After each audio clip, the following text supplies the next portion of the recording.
And in this unit, we'll be looking at physics laboratory management, organization, and safety. And in the first session of this unit, we'll be looking at physics teaching in the laboratory. My name is Patrick Eji. Now, at the end of this session, you should be able to define the term laboratory, describe the design of a physics main laboratory, state other rooms which may be necessary for the efficient organization of the physics practical work of a school, and finally, describe the functions of each of the rooms listed above. Now, what is a laboratory? What is a laboratory? And because we know that in our school system, most of our experimental work are carried out by our students and by ourselves as teachers in the physics laboratory. So what is a laboratory? And so when we say laboratory, we are referring to a room in which practical scientific work is undertaken by research workers. And in the school setting, the physics laboratory is a room for physics practical work by students or their teachers. So when we take the general meaning, then the laboratory is a room where practical scientific work are taken by researchers. But in our school system, our physics laboratory is where physics practical work is undertaken by the students as well as the physics teacher. Now we must understand that there are many ways that we can design the physics main laboratory depending on the availability of resources that can accommodate the physics laboratory work, and also depending on the kind of experiments that a teacher and his or her students may be conducting in the main laboratory. So in spite of this, every physics laboratory must have at least the following. So although when we are depending on the resources available to determine how we design the main physics laboratory, every laboratory must have the following. There should be a gas supply with twin gas taps. There must be electricity supply, and here we must have both AC mains and DC source. There should be a few things about, let's say, 4 to 6 with both cold and hot water. These are basic requirements that must be in every physics laboratory. Again, there should be storage for glassware, so such as beakers, tubes, measuring cylinders, prisms. There should be a storage facility for these materials in the physics lab. There should also be storage for hardware, so like the beam balance or the analytical balances, the spring balances, the voltmeters we have, the ammeters, the vernier calipers, micrometer, screw gauge, all the materials, all the hardware components that are being used in the physics laboratory should also have a storage. And there should be blackout facilities. So here we provide these facilities if the school has or the laboratory has no dark room. So we can provide blackout facilities such as curtains or darkened louvers.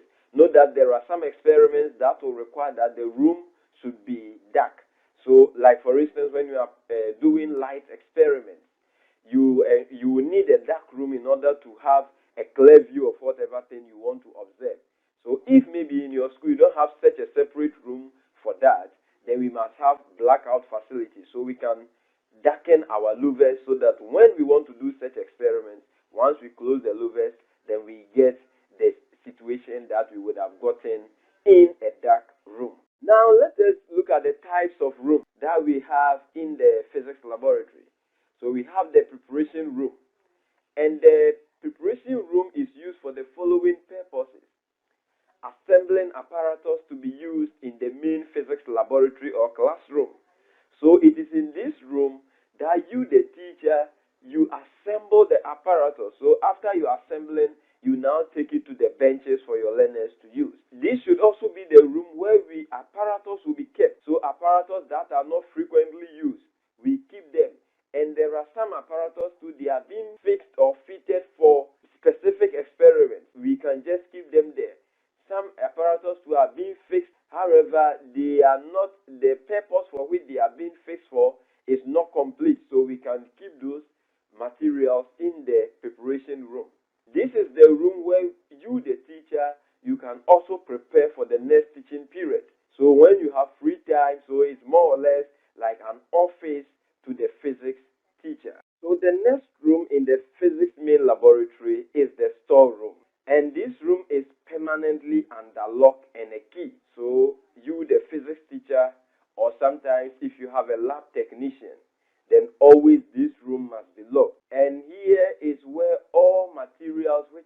supplies to other rooms are kept here. So materials that must go to the preparation room are kept in the storeroom. All other materials, anytime we have new stock available, it goes to the storeroom. When there are some materials that are not in use, we take them to the storeroom. This room also contains radioactive sources, chemicals, and all other types of apparatus that are being used in the physics laboratory. So another room is the demonstration or the lecture room. And this room usually contains a demonstration bench, which is for the teacher, and it is normally in front of a large chalkboard or a whiteboard. And because this is a demonstration room, the seating arrangement is not going to be like the normal seating in the classroom situation. So the seating are said that students are able to look down and see the physics teacher's demonstration on the bench clearly. So we can have the first bench, the second bench in that order. And the arrangement has said that irrespective of your position, you should be able to see the demonstration done by the teacher. And we also have, this room should also have window blinds, that is curtains, so that it may be darkened when required.